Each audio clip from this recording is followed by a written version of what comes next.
Nicolas joining online. What? Nicolas joining online. Hi. Ah, oh, really? Right. So everyone is good? Yeah, okay. So I think we can start. We're going to have Clément Mazet-Sonilhac, who's an assistant professor at Bocconi and researcher at NGO and Professional House. Yes, exactly. So the floor is yours.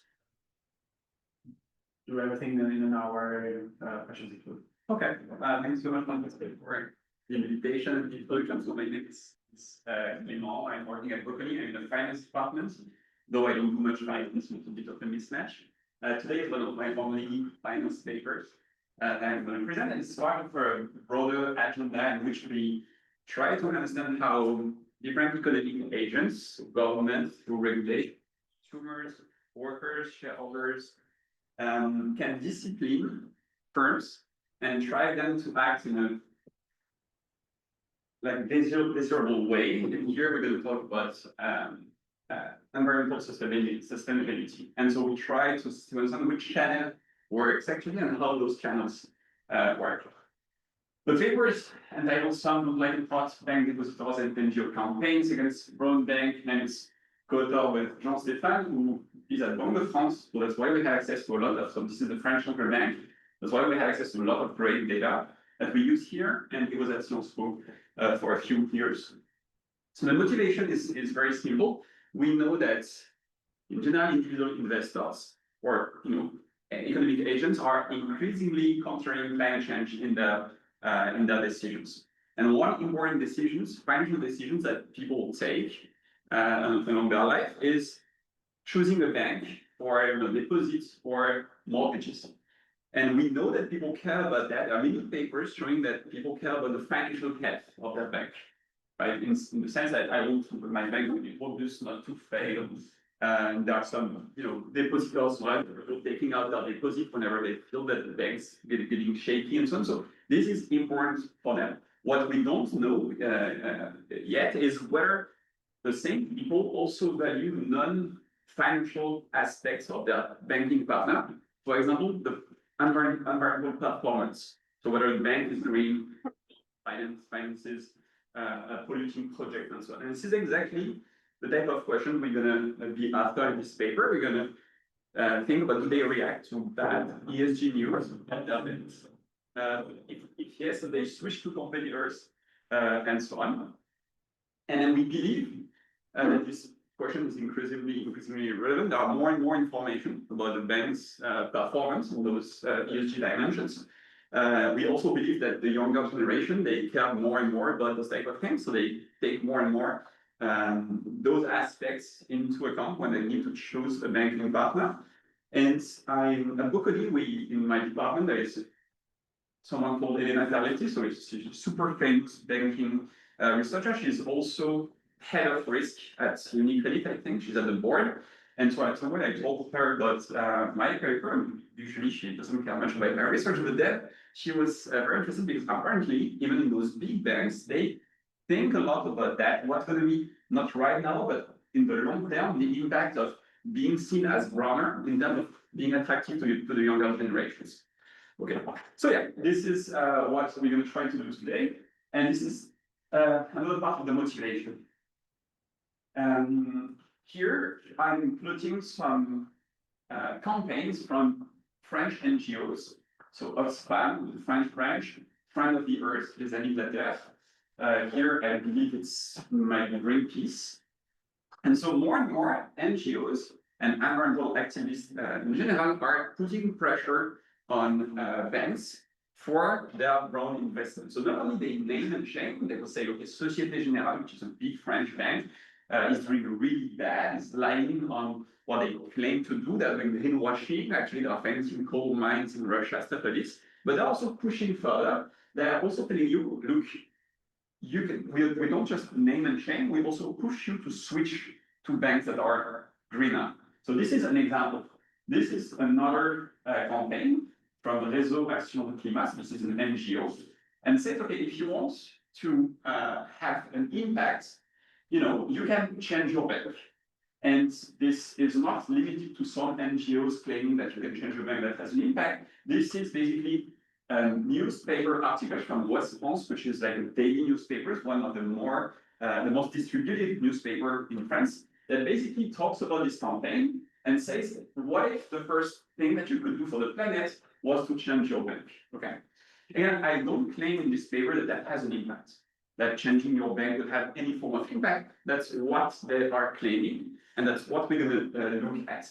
So on social media, you will have also a lot of those claims that are reused, and I've seen one plot that was widely diffused, where on the x-axis, you have how hard is it to do the move that you want to do to save the planet, and on the y-axis, how efficient this is. So for example, it was like taking every day a cold shower, quite hard, not very efficient. Changing your bank, pretty easy, super efficient. Again, not a claim that it's true, but that's the type of narrative that is on social media. And this is something that exists beyond France. I actually never checked how it's for Italy. I should do it. But if you look, so there are articles from Bloomberg, the New York Times, and so on and so on, why your banking habits matter for the clients, to fight and change your bank, can switch in banks, cut your carbon footprint, and so on and so on. So again, not a minor claim. This is something that is pretty widely diffused.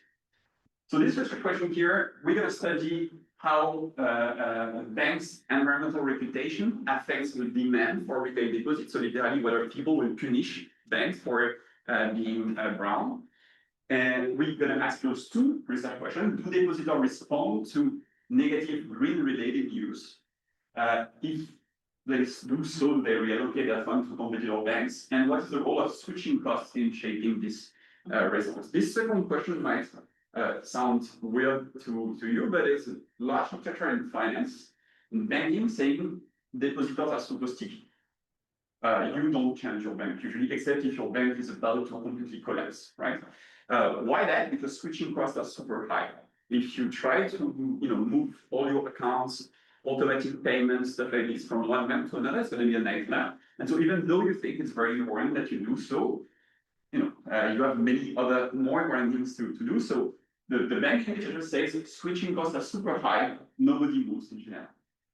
It's still an ongoing debate, though, because there are a lot of people changing bank actually.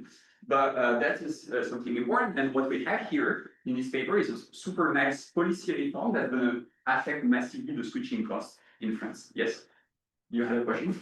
We need money. As you say, it is costly to do it. But what I can do is rebalance my portfolio, just a lot of funds. I have a bank, but I mostly invest in green funds. So we observe anything like this. Also, we look at the funds, the investments I have in through my bank to other funds or ETF or others. So what you're thinking is I have a bank, and through this bank I invest in some funds, or through the bank I could invest in funds. Yeah. So that I believe. So we cannot observe this. We cannot observe the reallocation within banks. What we know, though, because we're going to look at some standard saving products and some accounts and some deposits, basically standard deposits. What we know, though it might be the case for Italy, might not be, is that 95% of savings by French households are not invested in ETF or whatever, that are invested in those regulated saving accounts. Most people are not rich enough to have ETFs or go invest in life insurance or stuff like this. So, again, 95% of those savings, French savings are invested in the account we're going to look at, and those are not, they cannot really choose whether they go from green or non-green type of investments. So what do you mean? They're just in the bank? They're just deposits? The deposit and other different types of deposits. Some are the money is stuck in the deposit for 10 years, 20 years with a higher interest rate, those type of things. But you cannot choose how this money is going to be used, basically. So I think you're thinking about just buying an ETF or life insurance, those type of things are really like a small portion of people's savings, because only wealthy households have access to those type of service. And can I also ask short clarification? So the environmental performance of a bank is So it's going to be here measured by the amount of negative news that you have from, negative campaigns that you receive from NGOs. So we're going to say that some banks are brown, some banks are green, based on how much they are shamed for being brown or green. they are shaped for being brown, Right. depending on. Hmm? So they are shaped. Depending on many different things. So the NGO campaigns, either there's like one specific project that's going to be financed by the bank, and this is a very polluting project. Then the bank going to be shamed. What Some, finance? sorry. What the banks are. Yeah, no, sorry, yes, the environmental performance of the bank is uniquely how their portfolio, how the money is allocated to the economy. Basically, if you have half of your money invested or given to firms in the oil industry, you're going to be very brown. Yeah, so to be. And it can be a macro perspective, like some NGOs hire people like you and me, data scientists and economists that are super good at accessing the data and doing all the things that we are doing, so they know exactly the share of the portfolio that is invested in brown industries. So that might be just this kind of macro perspective. They use the data. It might also be just linked to one specific project, right? Yes. So it's perceived. Completely perceived. Yes. Again. Goodness.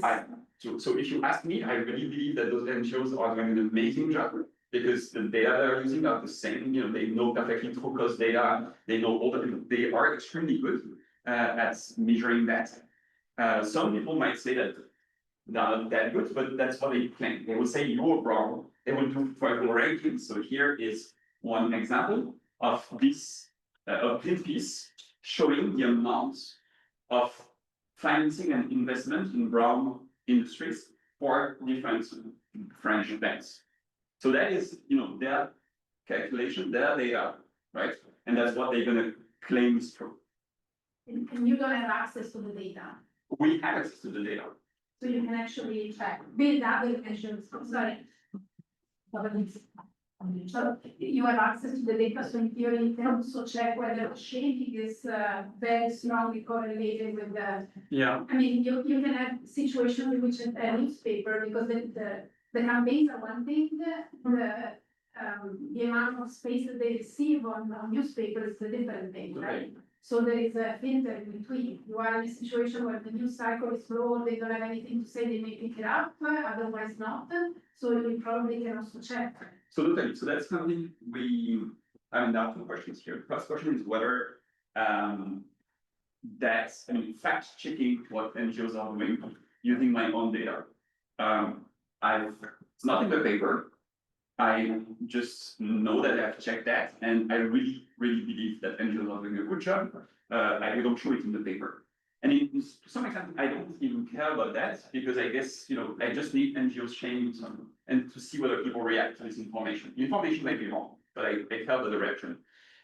Second thing, which is, indeed, the NGO campaigns might be large, but you will never hear about the campaign, right? You are just focused on the Ukraine war and Gaza, whatever, just don't see it, and there are no newspapers talking about it. So that's something that I'm going to do in this paper. I'm going to use and do a huge web scraping exercise to check that my NGO campaigns have my data, have some form of media info, either in traditional media, newspapers, or in social media. And so not all of them will, but a large majority will have some form of info. We have also a measure, I'm going to show you that the data of how prominent the campaign was, of how the outreach of the NGO. Of course, if it's Greenpeace, the reach going to be larger than if it's Réseau Action Climat, which is a tiny French NGO. And that I'm going to discuss this type of things. Yeah, this is it. So the empirical strategy is purely an empirical paper. Right, I'm going to collect data on NGO campaigns targeting those French banks over 10 years. This data is very exciting. It's new data, and it's very precise and detailed data. So with that, we're going to construct new measures of bank reputation for climate damaging lending, and we're going to combine this with bank branch level data on deposits, right?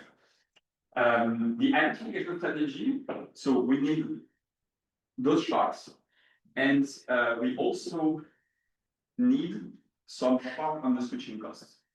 On the likelihood, the switching cost is a proxy for how likely you are to actually act on this new information. So the treatment variation will be the first dimension of exogenous variation, which is the exposure to NGO campaigns. We claim that it's largely exogenous to local retail banking markets, because most of those campaigns, they target big international CIB operations. So, you know, you have your local bank branch that is receiving your deposits, and then there is like the investment banking part of the bank that might just throw a big project in South America, completely unrelated to what's happening locally, right? But that might impact you. So what the issue here would be a reverse causality is something that happens locally that makes you withdraw your deposits, will then trigger an NGO campaign. But that we really believe that it will never be the case. Then we have a timing variation that we want to do before, after, kind of an event study. And we're looking because over the period, with the end of the period, beginning of 2017, there is this French banking mobility reform, which is part of the Macron law. It was a big law to simplify the French economy. And it was a huge push to reduce switching costs basically to zero and to raise consumer awareness that, you know, changing could actually be something. And so what's very nice is that the reforms affect the sight deposits and some regulated saving accounts, but not the term deposits, which means that you have a placebo. Some deposits are not eligible to this kind of automatic transfer that the reform going to implement. The main findings are the following. So when I started this project, I thought I would find nothing, to be honest. And we find something very small and in some specific cases. So yeah, we find that banks perceive as runner, so they're going to be hit by a massive campaign, face lower supplies of sight deposits. It's economically significant, which means that if you have a huge shock, one-standard deviation, you're going to be a huge shock. Your deposits will go down by 1.2%. It's small, but it might even be smaller because there is kind of a SUDVA issue, that's stable unit treatment value assumption, which means that when the brown banks are targeted, to some extent, the control group, which are the green banks, are also targeted positively, right? Because if people reallocate, then the negative impact on one side is a positive impact on the other side. So you could easily divide this question by two. So very small, but at least we find something. And we find actually nothing before the Macron law. Before the Macron law, no one is moving, which again makes a lot of sense. Everything happens when the Macron law starts to enter into action. And also we see that outflow of deposits is only in countries where people are more educated and also votes more for the green part. So potentially it's, you know, you would like to act on your political and environmental preferences. You think about that in the top of your mind, well, it would be nice if I could change bank, but you know, switching costs are too high. And suddenly there is this combination of, well, awareness, because I know that the law is passing, I know that there are no switching costs anymore. At the same time, maybe my bank is under like a huge fire from the NGOs, and then I do something. Huge. Yes. Do the green, when a campaign starts, then you check if the green banks, the banks who have a good track record, use those opportunities strategically, by saying trying to attract new customers by lowering rates, providing added benefits, because that would be an act diluted with your results. So thanks a lot for your question, because that's something I forgot when I was talking about identification. One thing that what people ask is how much of those campaigns they affect strategic behavior of banks, especially competition based on the interest rates. And here we're very lucky to be in France because there are no interest rates on sight deposits, and most of the regulated deposits, the rates is regulated by the government.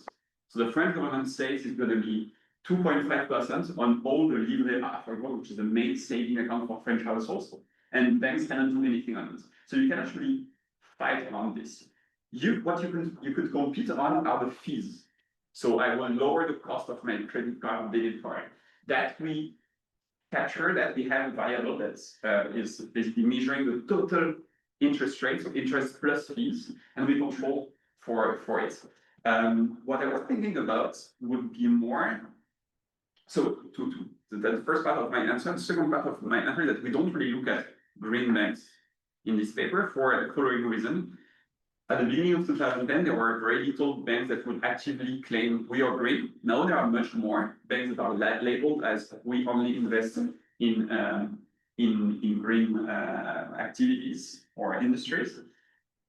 So by definition, there are banks that are greens because they are not shamed a lot, right? So that would be the control group we are looking at, and we don't have the exercise yet in the paper, but we have an exercise in which we try to see who benefits the more of those campaigns. And it won't be by lowering or increasing interest rates, but it would be simply, it could be through more communication. So that's something we could look at. The issue with communication is that the broadest bank in France are the ones that are communicating the most about being green, right? So greenwashing is massive in the banking industry. So if we look at this, we will see that I think it will result that the broader banks are the ones communicating more about what they do to be green. Yeah. No, I mean, connected to this point, I mean, you partially answered saying that you don't, so you consider green banks those that are not shaded, but then you don't know indeed how green they are. So is there a chance to see, once they decide to switch, so whether they take into consideration how much indeed is the new bank green or not, or it's just random, they go in a closer bank that is apparently not shaped, but maybe it's like greener than the original one. Yeah, so this is exactly the thing we're trying to do at the moment. Whenever there is a bank that is massively shamed, we want to see where the reallocation goes. And so we're going to split the control group in between the banks that are also brown but not shamed at that specific moment, and the banks that are never shamed, or using the data that we were listing at the beginning. I could also have my own ranking on how green you are. And by the way, most of those NGOs, they are also saying, oh, Société Générale is so bad, but look, Depositors is good. So we could also look at it. There are positive campaigns in my data. So we could look at those banks that are directly targeted to be good players. Yes, Julien. It's and another very game question. Can it be that the banks that are shamed also face different economic conditions because they have different investments abroad, and that affects the competitiveness of the local branches? So what could it be that it's just a supply side effect that you're observing rather than the shaming effect, or are you able to see that kind of risk? So what could be here is, because we're not looking at mortgages or something else, here banks are not offering, we could look at mortgages, but we look at deposits. So I guess no bank should ever say, no, I cannot take your money, right? But I think your point is, as far as I understood well, is a point about the economic variable bias, where I could have at the same time that, I see a big campaign for being brown, like something bad happening to the bank, and then that will change the perception of it. So let's say, imagine that NGOs are strategic, and they are, right? They know when to launch the campaign. Timing is super important. Imagine that there is this big AGM, so every year the bank publishes its result and so on. So the bank going to be under the spotlight. It might be very good timing to launch a campaign. In that case, the news from the AGM, like the result of the final result of the bank that year, might be published at the same time of the campaign, and we don't really know whether people react to, oh, my bank is financially more fragile, or at the same time I've seen this campaign. This is a concern that we care about. We have in our data set, so we have a lot of campaigns that are not related to climate change. We have them in control. We do obviously exercise where we remove all the periods where there are AGMs or stuff like this. And we believe that there are so many events that for the timing of those events to be correlated with negative news at the same time, that would be a bit too much. But we could do more. I agree with this. So I'm wondering how we could do more. We could use some professional data sets of all the news like credit risk and to control for this data sets. This is almost what we were doing by removing the period of AGMs and by having all those other campaigns, but I agree we could do. This is a concern for sure. Okay, let's try to talk about the literature. Right, so the literature has focused a lot on how banks react to basically receiving bad ESG news, but they never look at how consumer reacts. They look at how shareholders react, how stock market reacts. And here, the news is that it's not a good news. Basically, apparently shareholders don't care much about the bank being good or bad. There are even, in the first paper that was published, was Kruger Journal of Financial Economics 10 years ago, hopefully it has changed a bit, was seeing that whenever the firm announces to take positive action in terms of ESG, the stock market, the stock price will go down. Simply because, in a world where shareholders believe Milton Friedman, right, the only role of the CEO is to maximize shareholder values. If a firm is suddenly deciding to planting trees, this is not maximizing shareholder values. Bad management, I said the stock price goes down, right? So if we hope that shareholders will discipline firms, I know there are a lot of activist funds and so on, but it doesn't seem to be empirically the case. So here, what we're bringing is more the second part about consumer boycott. So for here, we're looking at not shareholders, not workers, but bank depositors. Here, about consumer boycotts, we are bringing in the NGO campaigns, which is a new measure of shocks, and the specific role of switching costs, right? That for some product, if you want to boycott, it's very easy. You don't like this yogurt, you go to the other one, the supermarket. For banks, it's a bit more complicated, so the switching costs are more important. And then we are able to measure this kind of willingness to pay for green banking here. The data. So we're going to combine Seawatch, which are those NGO campaigns, with the CFID data from among the funds. This is aggregate deposits and loans to households at the bank county. So county is a département in French. It's monthly data. SURPI, which is balance sheet data from banks. So this is to build the controls. We especially have those interest rate data and capsuling fees in it. Some social economic data and some grid voting, which are the results for the European election in 2009 and 2014.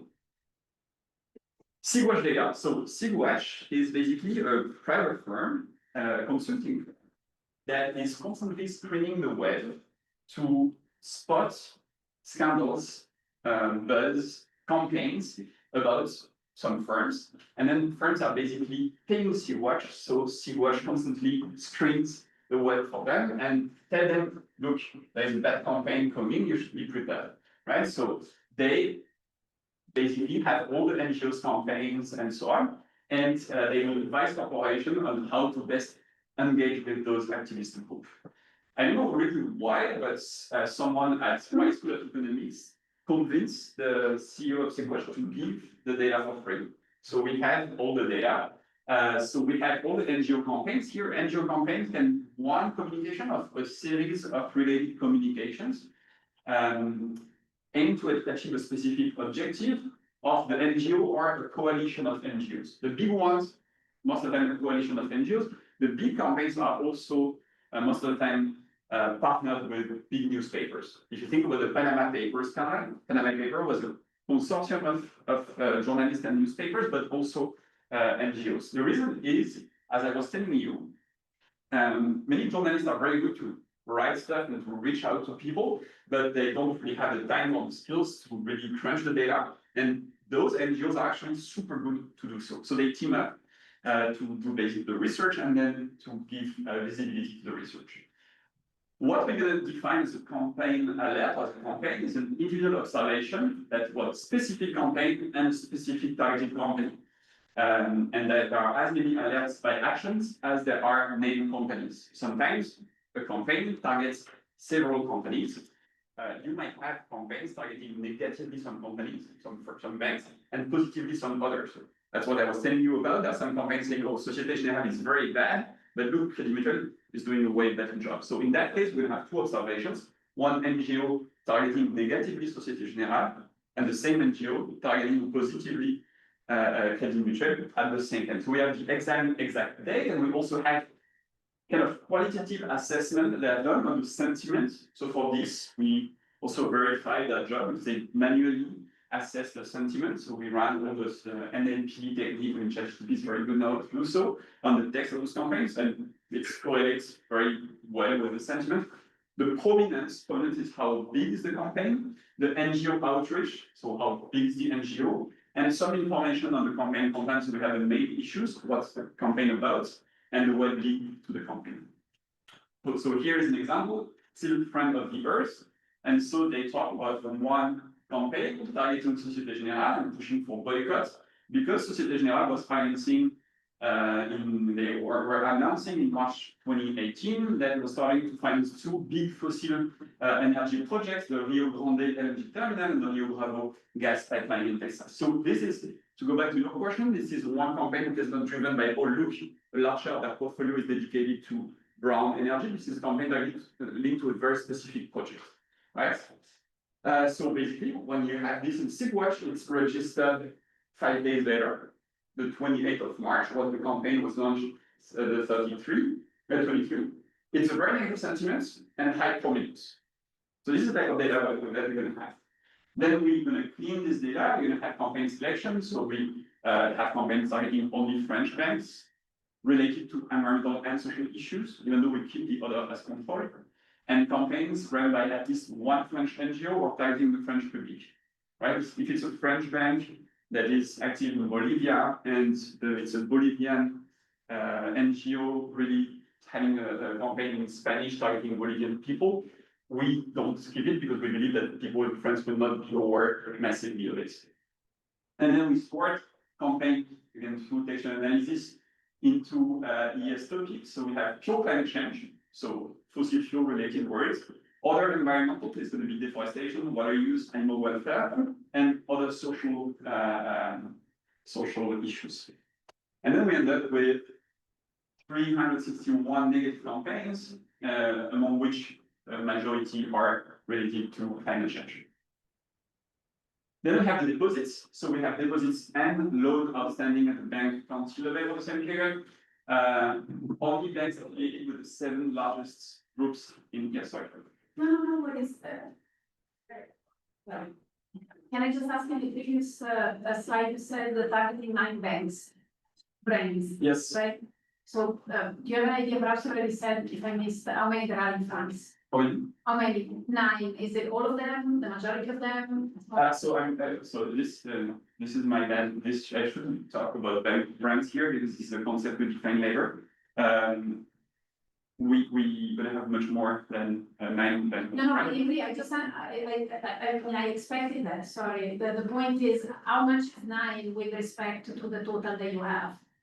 So it's. Does it make sense? So is everybody treated? Yeah, it's 25%. Okay. But in terms 25% if you count the number of banks, in terms of total deposits, those are the vast majority of the banks. They are huge, yes, of course. But bank brands is a thing that we bring in just for the reason I'm going to tell you about. So we have 100 banks, right, in 7 banking groups, because this industry is extremely consolidated. And so we have its monthly observation, right, of those loans and deposit data. This is what bank brands are, right. When you think about the campaign, you know, there are banks and there are banking groups. Sometimes the banks has the same name as the banking group. So here we have Crédit Agricole Île-de-France, which is the Crédit Agricole that the individual banks that serves Paris. It's of the bank group Crédit Agricole. So when Crédit Agricole is targeted by the campaign, we believe that depositors at Crédit Agricole Paris will feel also targeted, right? So we say that the bank brand here is Crédit Agricole for this specific bank. Then you have another situation where Crédit du Nord, which is a kind of a bank that is mostly in the north of France, is part of Société Générale. But you never, and I didn't know that before working on this project. They belong to the group Société Générale, but if you go to their website, just the colors of the logo are different, everything is different. They don't mention Société Générale, which means that if Société Générale is targeting, we believe that people who are depositors of Crédit du Nord, they will feel targeted by the company. So here, the brand is going to be Crédit du Nord. Okay, and so basically we're going to match the bank brands with the campaign because we want really to understand whether people feel concerned or not. Right? Is it clear? Yes. Yes, so the specific case here, then it's the Credit Lyonnais, no? It's the one that is owned by the same group, but to you it's a different brand. Oh, Credit Lyonnais also, I mean, Credit Yes, Lyonnais yes, is part but of just, the, yeah. so the point here is that for the Ile-de-France, the colors, the branding will be the same. Exactly. I'm not familiar with Credit Lyonnais, but I'm guessing they choose completely different color and people would know. Yeah. And based on what, I mean, who decides this? You guys? So that we've done this, yeah, we've done this manually for the 100 banks that we have. It's pretty simple because some banks have the exact same name as the bank group, and this Credit Lyonnais or Credit du Nord are big banks, you know, that were Okay, so in different banks and that have been merged into a banking group, but they didn't change And they anything. didn't retain the name, basically, that's. Yeah, they didn't change the name, they didn't change the graphic chart or whatever, so they are perceived as more. just completely different from those groups. Yes. Okay, thanks. Good. So here is it. So this is the amount of bank level campaigns over the period. So you see that there is this focus more and more of NGOs on climate change related topic over the period. We end up with more than 80 campaigns in 2019. I think it's the end of summer of 2020. And this is the amount of negative versus positive alerts. So we mostly have negative alerts. But we also have some occurrence of positive campaigns. And again, this is probably the same campaign. They just mentioned some good players and bad players. Okay, so to your question, how can we be sure that those NGO campaigns, they have an impact on you and me, right? Short answer, we cannot know. We are never sure. We cannot see who people and what people are exposed to, what type of information goes through, and who reads those NGO campaigns. What we wanted to check though was whether those campaigns are echoed in newspapers and social media. So for this, we built two web scraping algorithms that will gather mass media articles and tweets, basically, in reaction to the campaign. So for mass media, we have this big Google query that takes into input the name of the NGO, the name of the targeted firm, the main issue, the main matter of the campaign. Gonna return the URL and the title of the newspapers, then sparse the core, the body of the text of the newspaper article to verify that indeed it talks about the campaign. And then if there is a match, then we count as one. We say, okay, this NGO campaign has had some echo in Le Monde or Le Figaro, the equivalent of Corriere della Sera or something like this. Okay, and we look at that only 10 days before and 1 month after the recording campaign date. So we're sure we can capture fake positive that could be articles that are published 3 years later on a similar topic. For social media, we do the same with tweets. So we studied that before Elon Musk, and so we were very happy because we were able to collect a lot of tweets. Now it's very hard to start Twitter. There are a lot of restrictions, so we ended up only with 10K tweets, and then we do basically some sentiment analysis to understand whether people talk negatively about the campaign and so on.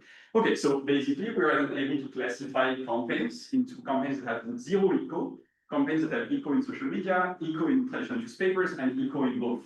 So gray will be shared in social media, dark light green will be only mass media, and dark green shared in both social media and mass media. And you see that at the end of the period, really like close to 80% of our campaign have some form of echo, either in social, mass media, or both.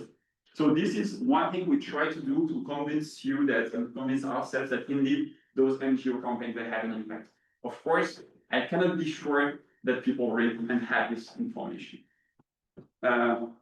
Yeah, so that's something where we verify that indeed those who have heard a lot of tweets about or a lot of newspaper articles are indeed campaigns that are very negative with a very negative sentiment, or run by NGOs that are prominent, right? So we confirm it's kind of a test of what we are doing here. Okay, now when it comes to bank brand reputation, and that was your question, the reputation will be only based on the amount of negative campaigns that you receive and the prominence of those campaigns and how negative those campaigns are. So we're going to do for a negative and positive alerts separately. We're going to build a reputation index in 3 steps.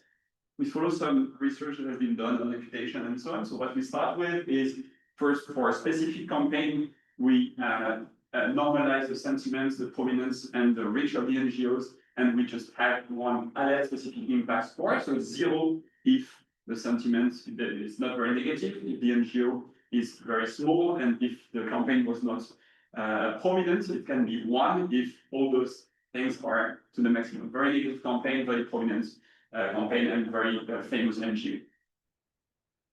Then, of course, you might have many different campaigns during the same months, and because we have monthly event data, we need to aggregate. And so here there is no obvious solution. We could sum or just take a dummy. Or what we do is that we sum them, but with like some form of concavity. We believe that the first campaign is much more important than the campaign number 10. And if you have 100 campaigns for the same bank in 1 month, the last one doesn't matter much. So that's why it's concave.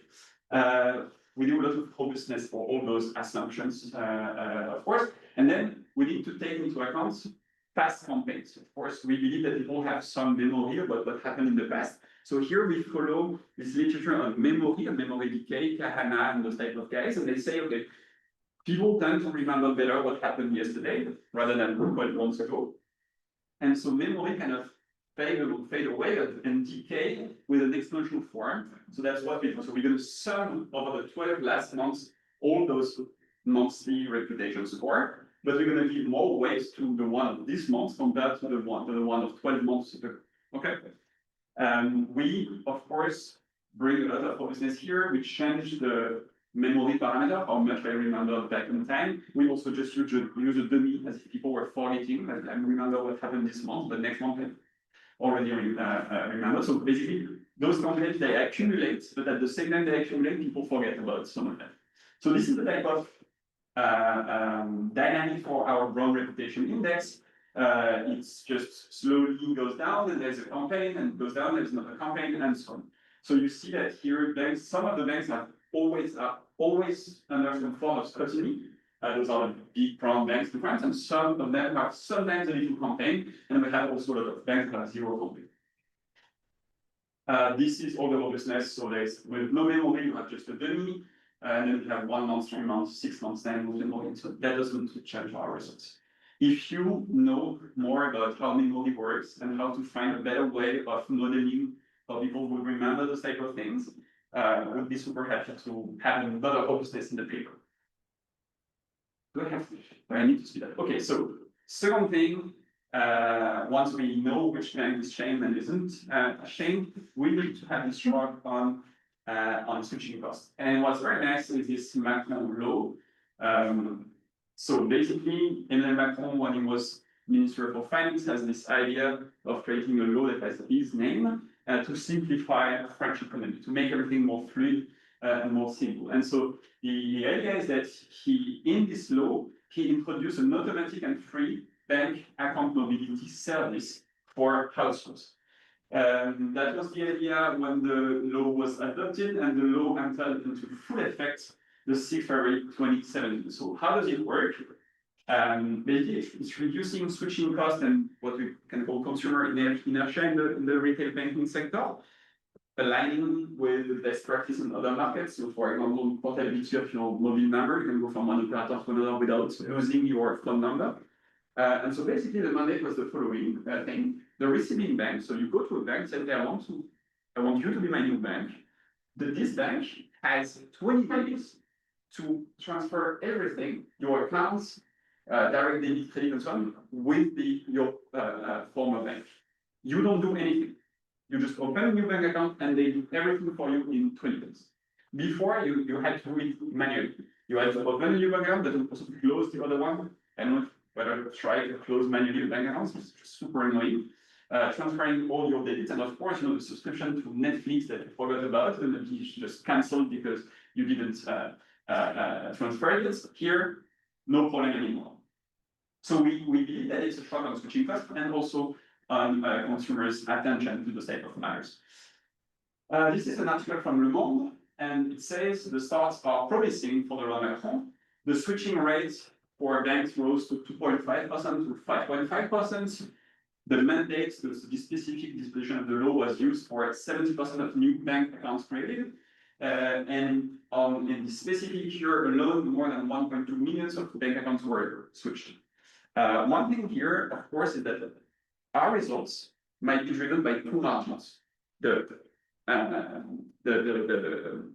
extensive margins, which is new clients, right? New people, young people opening their first bank accounts, and people switching. This affects only the switching, right? We have no way, unfortunately, to be aware of the number of new created bank accounts and new people going. So, if you think about that, all the young people choosing their bank for the first time might be very careful about the environmental performance of their bank. That will not be affected by this. We also believe that this will be hard to capture in the data because those people, by definition, if you are young, you don't have a lot of money on your bank accounts. So even if the brown banks are kind of boycotted by those young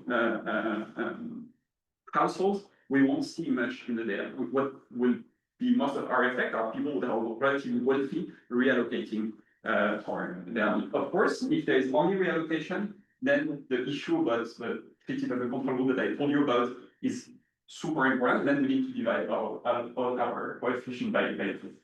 Okay, on clear strategy. So we start with a very simple panel regression with fixed effects. Okay, so we're going to have the log deposit at the bank and months level, the brown rotation index, the control for the interest rates, a bunch of bank level control, like number of bank branches, bank fixed effect, and fixed effect.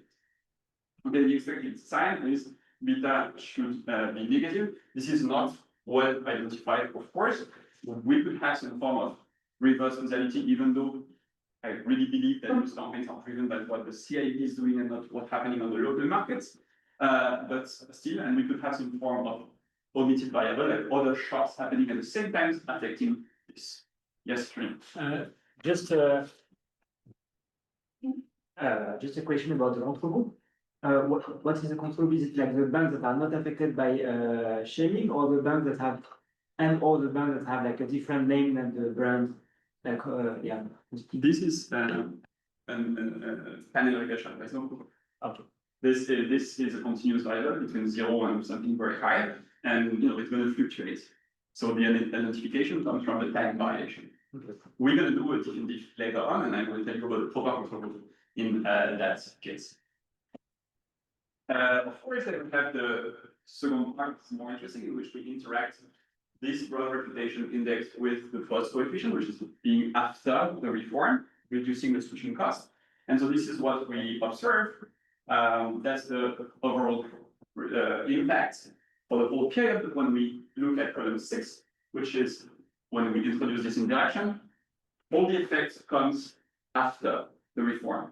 Overall, there is no effect of campaigns if you're before 2017. All the effects comes after the reform, which makes a lot of sense. People are not really moving after, they are moving before. And so one-standard deviation here means minus 1%, which means that the deposit at the bank level go down by 18 million, which is very small compared to the average size of bank.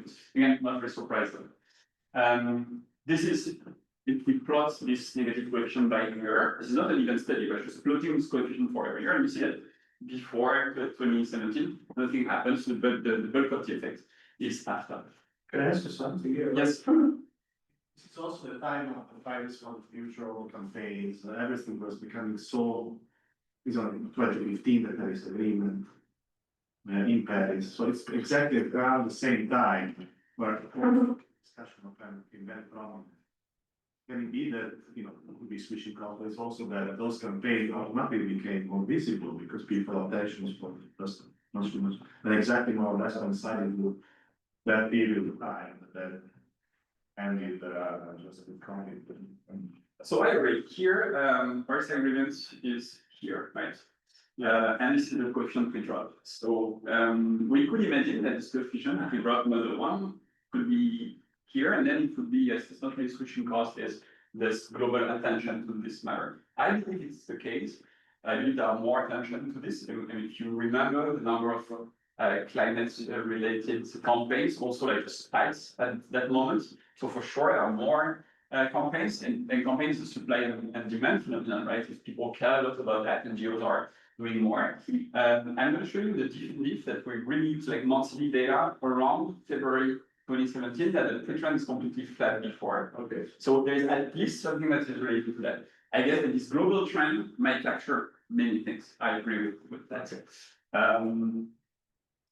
That is the placebo. So those are the deposits that are exposed to the campaigns. Those are the saving deposits that are not exposed. I mean, not exposed to the campaigns, sorry, exposed to the policy. So automatic allocation, non-automatic allocation. You have a. No, I mean, to respond to this point, I think this speaks to his point as well. If it was just the Paris Agreement, you would find something also in the savings account, which is not the case. Yeah, so this is the placebo for this specific switching cost of space. I agree with you. I agree with you. Though I need to be careful here because by definition, those savings deposits are just in general more complicated to transfer.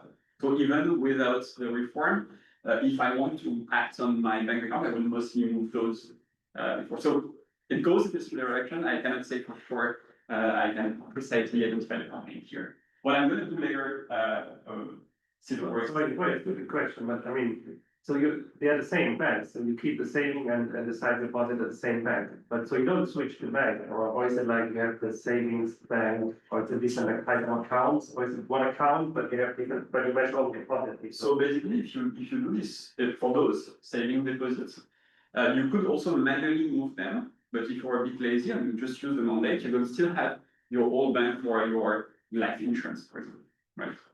So you will not reallocate your life insurance. So you have two banks instead of one, which most people have. You have a question? Just following up on the, I mean, having two banks for how much I can make it easier to switch cost twice the money.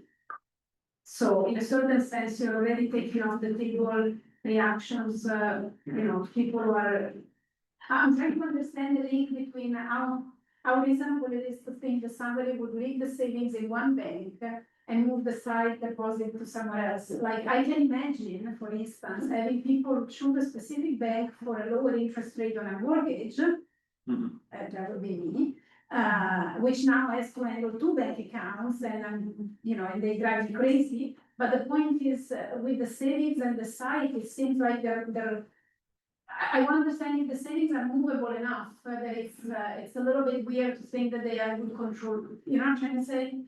I don't know. It's a little bit.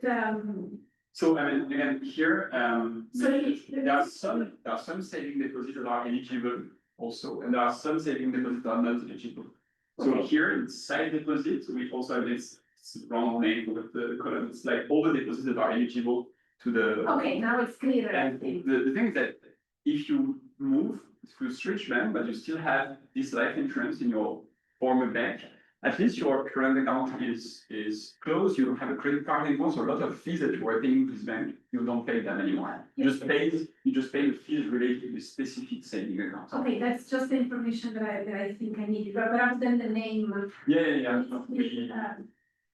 Probably that are in the main way. Yeah, because so I want to leave it out, which is the main saving account, is here. But what if we without interaction, it's not even significant savings, I mean, that is surprising, so even without caring about the cost, there's no significant effect on savings of the campaign in general. Of those specific deposits? Yes. No. And because, the same way that here, if you look at the impact of the whole. Yes, but I would like to see without the interaction effect, with the status. Because I mean, not that the savings are the long-term ones, that are really the one going into it. But they're more private development, yes, and site deposits, these are short-term, typically they're not transformed, I mean, partly to long-term, but I mean, I just wondering about the. We do have this table without interaction, it's not significant, yeah. Okay. So this, I'm going to. Yeah, I'm already, so we have a lot of robustness, the previous table, we're seeing that the effect comes more from counties where people are greener. Finding difference in difference, because people were not very happy with this benefits affecting, so we pushed a bit further and we did what everyone wants to see in econ, which is a proper definition. So what we do is that we narrow the time window around the implementation of this article, so we do -6 months to +6 months. We're going to sort banks into two groups. depending on the brown reputation index at the moment of the reform. So some are brown because they received in the past 12 months a lot of attention. Some are not brown, even though they can still receive campaigns after or before. So that's where we will try to use the second group and to split the second group into real green banks and fake green banks, right? So we have just a dummy brown for being in the high brown reputation index, and we have post, which is all the dates, all the months after February 2017, and then this is the result. But what you will see is the pre-trend. So this is the bad specification, which we don't have controls, and we have the first control, which is number of branch, and then we have all the controls, and that's my bad because the best looking one is the one you cannot see. This is the last version. Again, the pre-trend looks pretty flat, and the impact is visible right after. What is interesting is that after 5 months, it's not significant anymore, which I believe means that this is short living, right? You have a short, most people willing to move, they move here, and then that doesn't exist anymore. Yes, so this is it. This is exactly 1 p.m. So yeah, we investigate whether people punish their banks for being brown or perceived as brown. We find evidence that there is a growing concern about this, and people tend to act on their environmental preferences if regulation allows them to do so. So one key thing here, and I'm working a lot with NGOs, I've been part of NGOs. So for NGOs, it's very important to understand whether you have an impact or not. Right? Evaluating the impact, how to have an impact, when is the best moment to launch a campaign is useful, and a lot of NGOs were pretty happy to see that indeed they seem to have an impact. I also think for policymakers, and in general for us, there is this narrative that one way to discipline firms and one way to have an impact is by individual behavior, boycott, and so on. What we see in the paper is that it's not enough. Regulation will be the thing that will really make people move. And so if you put all the weight on individual shoulders, like by doing what you want, you will make things move. Most of the time it doesn't work very well, and the big regulatory push will make a difference, at least in this context. So this is all for me, and thanks a lot for having the attention.